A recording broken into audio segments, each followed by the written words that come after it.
evening, dear colleagues, respected members of the media, and distinguished guests.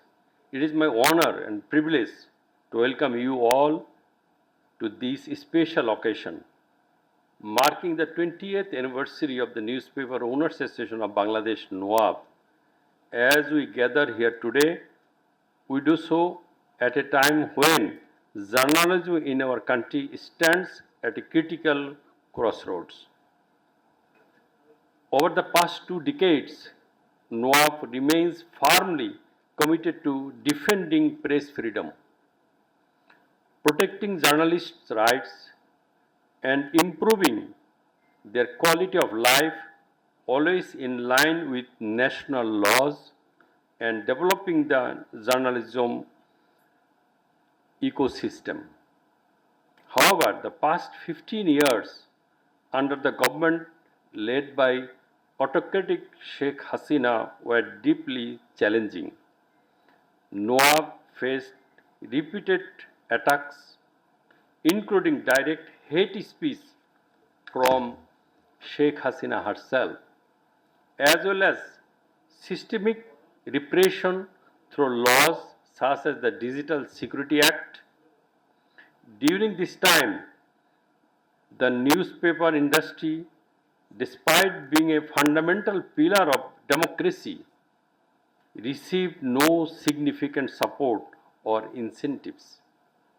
Even during the COVID-19 pandemic, incentives, the media was left behind.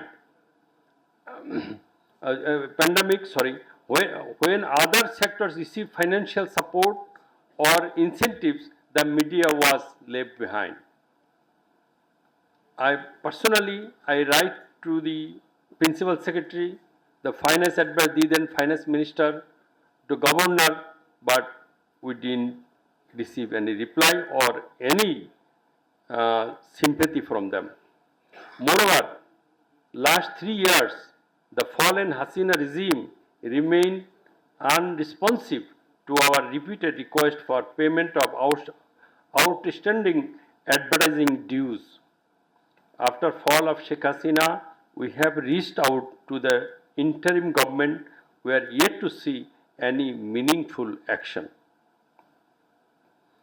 Today, our industry faces additional threats: declining circulation, reduced revenues, and rising production cost due to inflation. Print journalism is under severe pressure. Duties, VAT, and corporate tax have become major obstacle to the growth of this industry. In such a context, substantial reforms are needed in the application of tariff and tax policies in the newspaper sector. There have also been long-standing misunderstandings between NOAB and the government regarding the implementation of the wage board.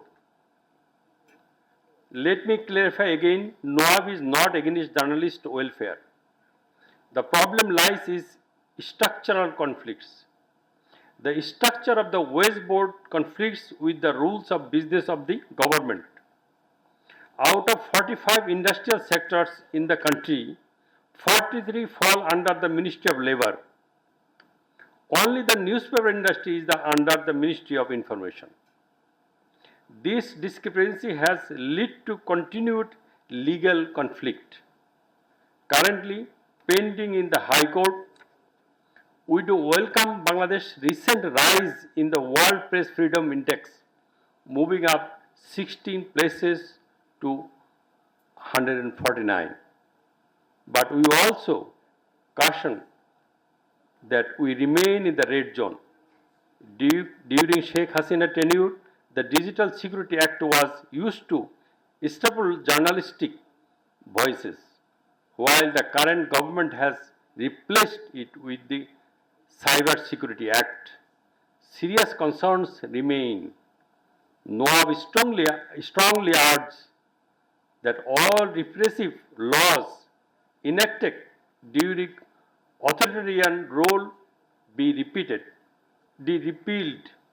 NOAB urge the full repeal of repressive laws and moratorium on any new legislation that may stifle free expression.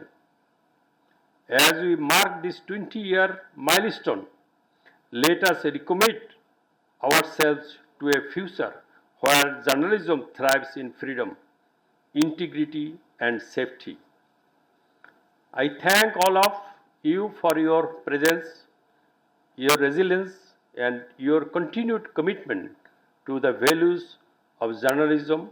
Together, let us continue to fight for a free press, for the truth, and for justice. I want to remind our chief guest. He is in government now, and he is going to hand over a political, after a neutral, free, fair election, he will hand over the power to the elected government. The next government, how they will treat us, that depends on us. Let's amend the constitution or freedom of press, that we should not suffer like previous hot example I raised in front of you.